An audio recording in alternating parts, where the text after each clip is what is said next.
First of all, everyone, happy Thanksgiving. I hope that your celebration went well and that you're ready for a few planets and stars uh, because we must really give thanks for the heavens above.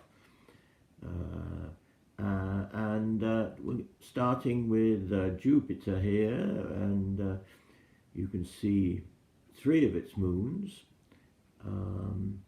They're nicely spaced tonight, and I'm going to tell you which ones we're looking at very soon, but let me just show you the 4th, which means I have to move everything down a little bit. Oops, I moved it a little bit too far, and there is the 4th one. Okay, so there's one on one side of the moon, of the Jupiter we're looking at, of course. The moon doesn't have any moons.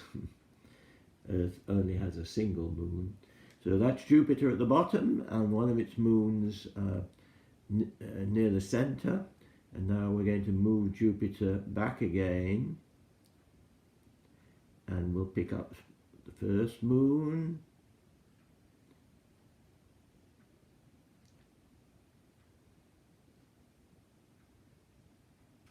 now the second moon is coming in,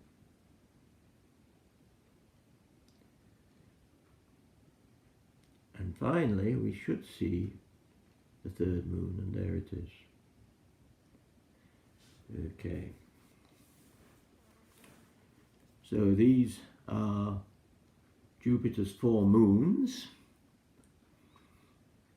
and in a short while we'll lower the exposure so that we can pick up some of the details on Jupiter itself.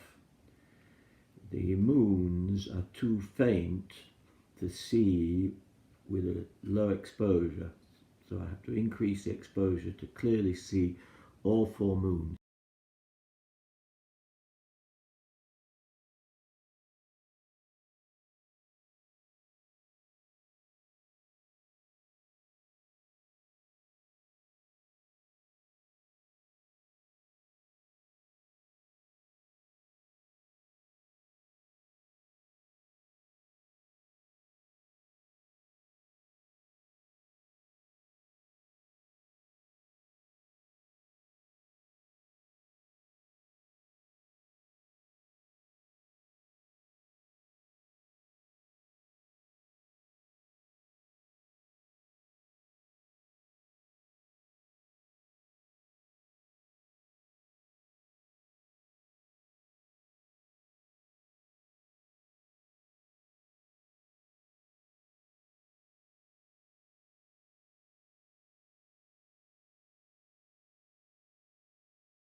Okay, so on Thanksgiving afternoon, it's 5:15.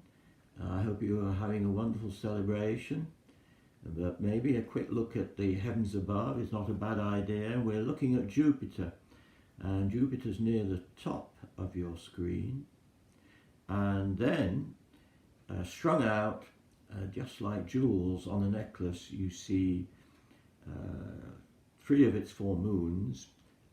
And the first one closest to Jupiter is Io. The next one, always the brightest because it's the biggest, Ganymede. And the third moon we can see here is Callisto. So they're beautifully strung out here.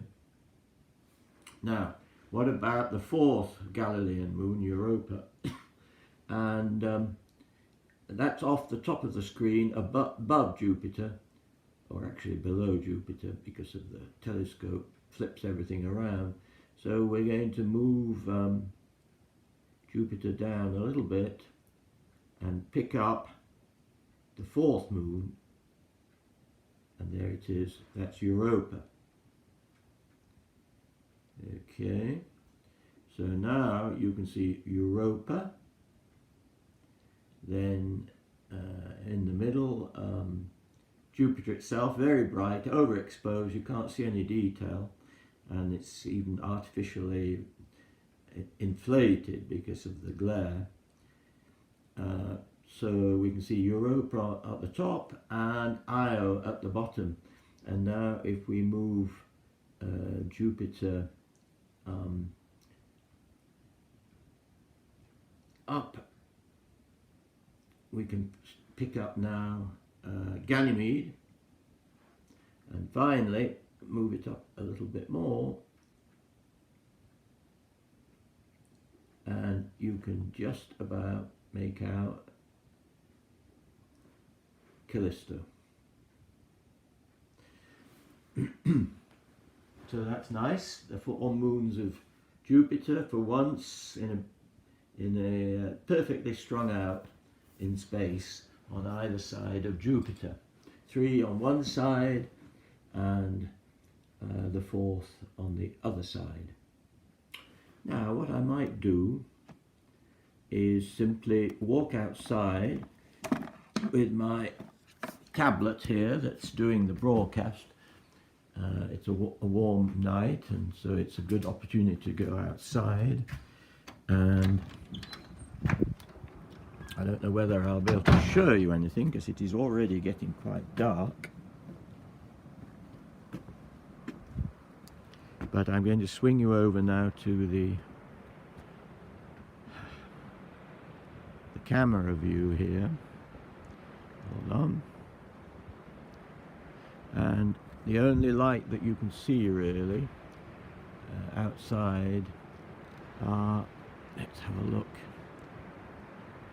faintly the lights of Connecticut strung out in a line just like the moons of Jupiter, but of course horizontal, and that's New Haven, Connecticut you're looking at over there. And then here is a light on the telescope itself, and now we're going to swing around, and unfortunately it's starting to cloud up here. So Venus, which was brilliant, has disappeared. I don't know whether we're going to be able to see anything with all this cloud, but over the top of the tree there I can just about make out Jupiter. But because of cloud, it's not going to work. You can see the lights of Connecticut there. You can see the screen of the video camera that's mounted on the telescope, and that's also. And Jupiter looks like it's just disappeared behind cloud. So that's unfortunate.